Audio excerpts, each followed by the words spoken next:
नमस्कार, मैं हूं अंशिता। चुनावी राज्य की हालत देखिए कि राजनीति अब प्रोटोकॉल से भी ऊपर हो गई है। प्रोटोकॉल के मुताबिक जिस भी राज्य में पीएम जाते हैं वहां का सीएम उनका स्वागत करता है, उनके लिए तो शब्द बोलता है। लेकिन राजस्थान में तो पीएमओ ने सीएम गहलोत से ये अधिकार ही छीन लिया, कार्यक्रम से उनका संबोधन ही हटा दिया। ये आरोप खुद सीएम अशोक गहलोत ने लगाया है पीएमओ पर। और 27 जुलाई को होने वाले कार्यक्रम से पहले राजस्थान की राजनीति में नया भूचाल आ गया। अब सवाल यह है कि आखिर पीएमओ ने ऐसा क्यों किया? क्यों गहलोत का भाषण हटाया गया?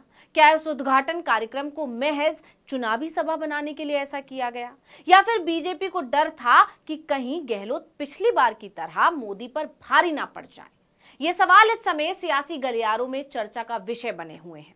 लेकिन आगे बढ़ने से पहले आपको सबसे पहले इस वीडियो को लाइक करना है, और अगर चैनल सब्सक्राइब नहीं किया है तो वो भी करना है। कर दिया? तो चलिए अब करते हैं आगे की बात। तो राजस्थान में ये लड़ाई क्यों छिड़ गई, इसके लिए पहले मामला क्या है ये जानते हैं। दरअसल 27 जुलाई को पीएम राजस्थान के सीकर पहुंचे, जहां 12 मेडिकल कॉलेजों का लोकार्पण करने वाले थे और भी तमाम कार्यक्रम थे। अब क्योंकि ये चुनाव प्रचार नहीं है, इसलिए इसमें सीएम गहलोत को भी शामिल होना था, लेकिन बाद में उनका नाम कार्यक्रम से हटा दिया गया, जिस पर बवाल मच गया। बीजेपी और कांग्रेस में वार पलटवार का दौर शुरू हो गया। गहलोत का दावा है कि उनका नाम हटाया गया, जबकि पीएमओ का कहना है कि ऐसा नहीं है। वहीं बीजेपी नेता कह रहे हैं कि गहलोत झूठ फैला रहे हैं। इस पूरी लड़ाई की शुरुआत तब हुई जब सीएम गहलोत का ट्वीट आया। इसमें लिखा था कि माननीय प्रधानमंत्री श्री नरेंद्र मोदी जी, आज आप राजस्थान पधार रहे हैं। आपके कार्यालय पीएमओ ने मेरा पूर्व निर्धारित 3 मिनट का संबोधन कार्यक्रम से हटा दिया है, इसलिए मैं आपका भाषण के माध्यम से स्वागत नहीं कर सकूंगा। अतः मैं इस ट्वीट के माध्यम से आपका राजस्थान में तहे दिल से स्वागत करता हूं।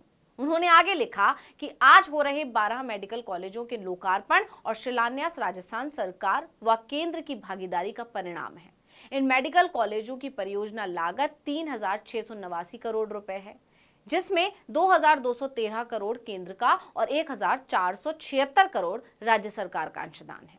मैं राज्य सरकार की तरफ से भी सभी को बधाई देता हूं। मैं इस कार्यक्रम में अपने भाषण के माध्यम से जो मांग रखता वो इस ट्वीट के माध्यम से रख रहा हूं। आशा करता हूं 6 महीने में की जा रही इस 7वीं यात्रा के दौरान आप इन्हें पूरी करेंगे। राजस्थान, खासकर शेखावाटी के युवाओं की मांग पर अग्निवीर स्कीम को वापस लेकर सेना में परमानेंट भर्ती पूर्ववत जारी रखी जाए।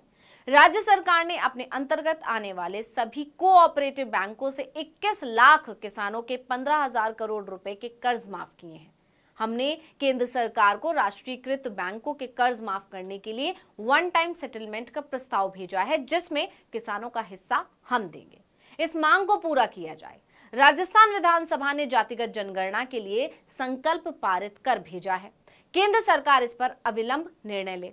एनएमसी की गाइडलाइंस के कारण हमारे 3 जिलों में खोले जा रहे मेडिकल कॉलेजों में केंद्र सरकार से कोई आर्थिक सहायता नहीं मिल रही है। ये पूरी तरह स्टेट फंडिंग से बन रहे हैं। इन आदिवासी बाहुल्य तीनों जिलों के मेडिकल कॉलेजों में भी केंद्र सरकार 60% की फंडिंग दे। पूर्वी राजस्थान नहर परियोजना ईआरसीपी को राष्ट्रीय महत्व की परियोजना का दर्जा दिया जाए। मेरा आपसे निवेदन है कि आप इन मांगों पर आज सकारात्मक रुख अपनाकर प्रदेशवासियों को आश्वस्त करें। अब गहलोत के इस ट्वीट से बीजेपी फंस गई। यहां तक कि पीएमओ पर भी सवाल खड़े होने लगे कि आखिर ऐसा क्यों किया गया, क्यों गहलोत को बोलने नहीं दिया गया। बवाल मच गया। जब बात बिगड़ती दिखी तो बीजेपी ने गहलोत पर ही झूठे आरोप लगाना शुरू कर दिया। यहां तक कि पीएमओ ने भी गहलोत के ट्वीट पर पलटवार किया। इसमें लिखा कि प्रोटोकॉल के अनुसार आपको विधिवत आमंत्रित किया गया है और आपका भाषण भी निर्धारित किया गया था, लेकिन आपके कार्यालय ने कहा कि आप शामिल नहीं हो पाएंगे। पीएम की पिछली यात्राओं के दौरान भी आपको हमेशा आमंत्रित किया गया है। अब यहां गौर कीजिए, पीएमओ के ट्वीट से एक बात तो साफ हो गई, गहलोत का भाषण था लेकिन बाद में हटा दिया गया। हाँ, ये बात अलग है कि आरोप गहलोत पर ही लगा दिया, लेकिन सवाल यही है कि आखिर ऐसा क्यों किया गया, इस पर भी बात होगी। लेकिन जब गहलोत पर आरोप लगा तो उन्होंने भी जवाब दिया। उन्होंने लिखा कि माननीय प्रधानमंत्री जी, आपके कार्यालय ने मेरे ट्वीट पर संज्ञान लिया, लेकिन ऐसा लगता है कि उन्हें भी तथ्यों से अवगत नहीं कराया गया है। भारत सरकार के स्वास्थ्य मंत्रालय से भेजे गए प्रस्तावित मिनट टू मिनट कार्यक्रम में मेरा संबोधन रखा गया था। कल रात को मुझे दोबारा अवगत कराया गया कि मेरा संबोधन नहीं होगा। मेरे कार्यालय ने भारत सरकार को अवगत करवाया था कि डॉक्टर्स की राय के अनुसार पैर में लगी चोट के कारण मैं वीडियो कॉन्फ्रेंसिंग से कार्यक्रम में शामिल रहूंगा एवं मेरे मंत्रीगण कार्यक्रम स्थल पर पहुंचेंगे। अभी भी मैं राजस्थान के हित के लिए इस कार्यक्रम में वीडियो कॉन्फ्रेंसिंग के माध्यम से नॉन इंटरैक्टिव मोड पर शामिल रहूंगा। आपके संज्ञान के लिए पूर्व में प्राप्त मिनट टू मिनट एवं मेरे कार्यालय से भेजा गया पत्र साझा कर रहा हूं। अब गहलोत ने जो लेटर साझा किए हैं, इनमें एक लेटर पर दाईं तरफ 25 जुलाई की तारीख है। इसमें साफ लिखा है कि सीएम गहलोत वीडियो कॉन्फ्रेंसिंग के जरिए शामिल होंगे। वहीं दूसरा लेटर देखिए जो 26 जुलाई का है, इसमें भी यही लिखा है, लेकिन वहीं मिनट दर मिनट कार्यक्रम की जो लिस्ट आई है उसमें से गहलोत की स्पीच गायब है। गौर से देखिए, बाईं तरफ लिखा है कि 11:26 पर सीएम की स्पीच होगी, लेकिन दाईं तरफ एक मिनट दर मिनट कार्यक्रम से गहलोत की स्पीच का समय गायब कर दिया गया है, क्योंकि 11:23 से 11:28 तक यूनियन मिनिस्टर नरेंद्र सिंह तोमर का भाषण है और उसके तुरंत बाद लोकार्पण कार्यक्रम। सीएम की स्पीच गायब, यानी गहलोत तो सच बोल रहे हैं। अब मुद्दा यह है कि आखिर ऐसा क्यों किया गया।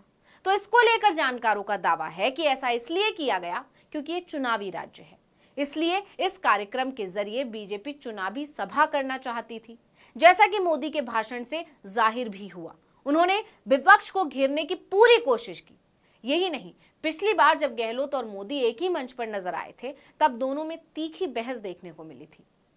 आपको याद होगा 10 मई को जब मोदी राजस्व मंद के नाथद्वारा में विभिन्न योजनाओं के शिलान्यास और उद्घाटन समारोह में पहुंचे थे, उस समय गहलोत ने पीएम के सामने ही बीजेपी सरकार की खामियां गिना डाली थी, राजस्थान सरकार की उपलब्धियां गिनाई थी, राज्य सरकार के कामों का क्रेडिट केंद्र सरकार को नहीं लेने दिया था और तो और केंद्र को कुछ नसीहत भी दे डाली थी। गहलोत ने कहा था कि बिना विपक्ष के सत्तारूढ़ पार्टी क्या है, विपक्ष का पूरा सम्मान किया जाना चाहिए।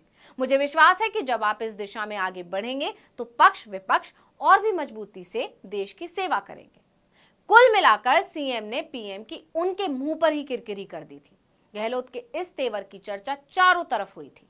इसीलिए इस बार ऐसा कुछ ना हो, गहलोत मोदी पर हावी ना पड़ जाएं, इसलिए पीएमओ ने गहलोत का भाषण ही काट डाला।